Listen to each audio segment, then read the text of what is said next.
Les avions cloués au sol, c'est tout un symbole d'une Amérique au ralenti.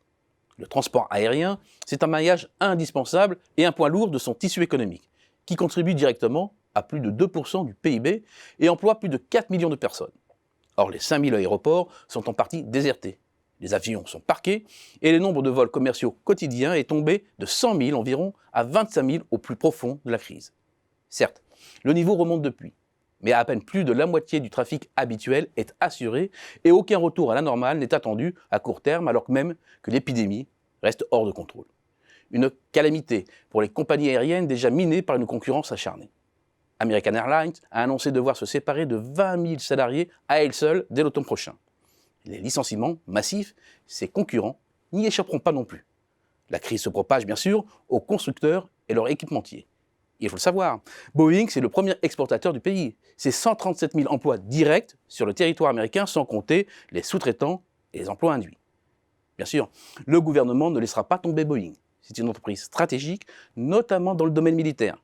Mais il y aura de la casse, comme chez Airbus, qui dispose aussi de lignes de production aux États-Unis et qui partage souvent, avec Boeing, les mêmes équipementiers. Autre secteur emblématique en panne, l'industrie touristique. Le tourisme, c'est 2,7% du PIB américain, 256 milliards de dollars dépensés par les 79 millions de visiteurs étrangers, soit l'équivalent de 10% des exportations totales de biens et services. C'est aussi plus de 5 millions d'emplois. Un secteur en plein boom, ces 10 dernières années avec un afflux de plus en plus massif de visiteurs étrangers et des recettes touristiques au diapason. Ce secteur a aujourd'hui totalement décroché. Les arrivées de touristes étrangers se sont effondrées en avril dernier de plus de 96%. Les quelques 54 000 hôtels sont en première ligne. Le groupe Hilton, à lui seul, va licencier plus de 2000 personnes. Jetons un regard sur l'énergie. La production s'est effondrée de plus de 2 millions de barils jour entre début mars et la fin juin. Et compte tenu de la baisse du nombre de tours de forage, la remontée n'est pas d'actualité. Quant au cours du WTI, il a dégringolé jusqu'à devenir négatif avant de se reprendre, tout en restant inférieur à son niveau d'avant-crise. Des évolutions fatales. Un simple flashback pour en prendre la pleine mesure. Entre juin 2014 et janvier 2016, le cours du baril a cédé 76% de sa valeur, précipitant la perte de 300 000 emplois dans le secteur. Au premier trimestre 2020, ExxonMobil, première société pétrolière américaine, a annoncé une perte de 610 millions de dollars et ConocoPhillips de 1,7 milliard. C'est significatif, la compagnie Chesapeake, deuxième producteur de gaz des États-Unis et pionnière dans la fracturation hydraulique, a déposé le bilan. Ces coups de projecteur révèlent l'impact sectoriel large et profond de la crise du Covid-19, que l'on pense au plongeon de l'automobile jusqu'aux difficultés financières des 4000 universités, y compris les plus prestigieuses comme Harvard ou Stanford.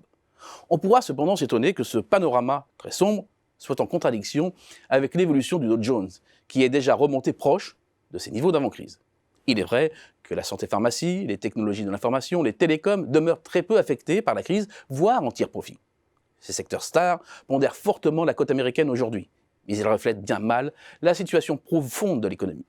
Bilan, le nombre de chômeurs a explosé, passant de 3,5% à près de 15% à l'acmé de la poussée, et plus de 20 millions d'emplois ont été détruits entre février et mai dernier. Depuis, la situation s'est certes améliorée. En juin, le taux de chômage est revenu à 11,1% et l'emploi s'est redressé. Mais il manque toujours à l'appel près de 16 millions d'emplois, avec des conséquences en cascade dans un pays où la consommation est le moteur de l'économie, avec des ménages chroniquement surendettés.